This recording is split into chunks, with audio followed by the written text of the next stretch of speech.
যেই সব আপুরা হচ্ছে জামাইয়ের মন পাওয়ার জন্য ফর্সা হওয়ার ক্রিম ইউজ করেন, সেই সব আপুদেরকে বলছি, আপু লাভ নাই। কারণ এই বেটারা যত সুন্দরী বউ হোক না কেন, তারা হচ্ছে আরেকজন বেডি, মানে যদি হচ্ছে পাগলা কুত্তার মতো হয় না, তারপরেও হচ্ছে তার পিছে পিছে ঘুরবে।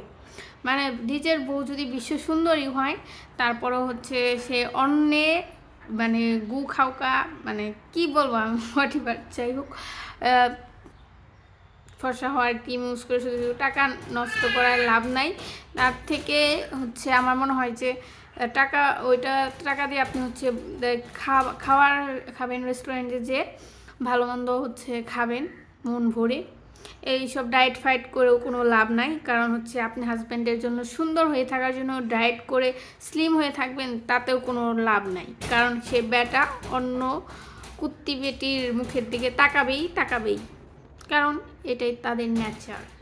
তো যাই হোক আপুরা, আপনারা হচ্ছে শুধু শুধু টাইম ওয়েস্ট করেন না।